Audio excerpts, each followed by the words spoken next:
Israeli গোয়েন্দা সংস্থার সাথে যে আলোচনা তার হয়েছে এটা কনফার্ম, এটা একেবারে সত্য।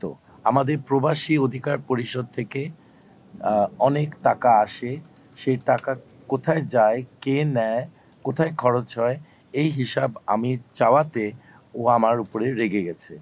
ও একমাত্র উপদেষ্টা প্রবাসী অধিকার পরিষদের, এবং অন্য কাউকে সে এই জায়গায় রাখতে চায় না। ইসরায়েলি গোয়েন্দা সংস্থার সাথে যে আলোচনা তার হয়েছে এটা কনফার্ম, এটা একেবারে সত্য।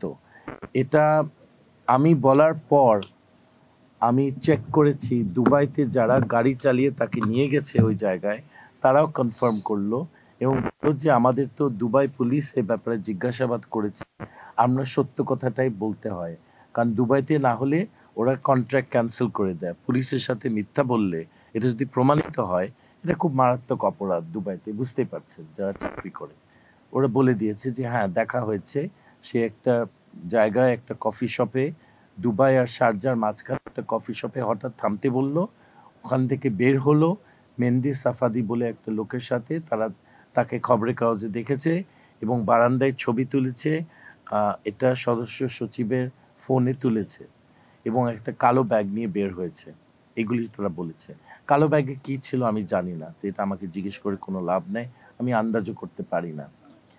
এখন এই দুইটা জিনিস, আবার আরেকটা ঘটনা ঘটেছে, আমি ইনফ্যাক্ট এটা সম্বন্ধে জানতাম না আগের থেকে।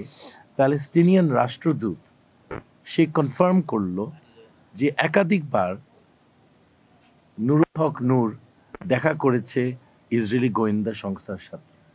এটা আমি জানতাম না, আমি শুধু জানি দুবাইয়ের মিটিং সম্বন্ধে, কিন্তু সে কনফার্ম করলো যে কাতারে ওয়ার্ল্ড কাপের সময় দেখা হয়েছে এবং আরেকখানেও দেখা হয়েছে তার মিটিংয়ে। এখন এটা খুবই বড় একটা দুশ্চিন্তার কারণ।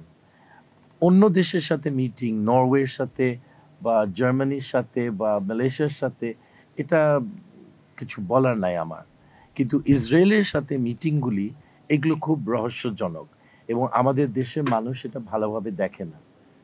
প্যালেস্টিনিয়ান অ্যাম্বাসেডর খুব সুন্দর কথাটা বলেছে যে বাংলাদেশের নেতা, বাংলাদেশের লিডার হতে হলে ইসরায়েলের পৃষ্ঠপোষকতায় চলে, এটা কোনো দিন হবে না, এবং বাংলাদেশের মানুষ প্যালেস্টিনিয়ান মানুষদের পক্ষে, এবং তারা প্যালেস্টিনিয়ানদের পক্ষে থাকবে, এবং এই জিনিসটা আই এম শিওর কোনো বাঙালি যারা প্যালেস্টিনিয়ানদের প্রতি সহানুভূতি আছে তারা পছন্দ করবে না যে ইসরায়েলের সাথে এরকম একটা সম্পর্ক স্থাপিত হয়েছে আমাদের একটা দলের মধ্যে।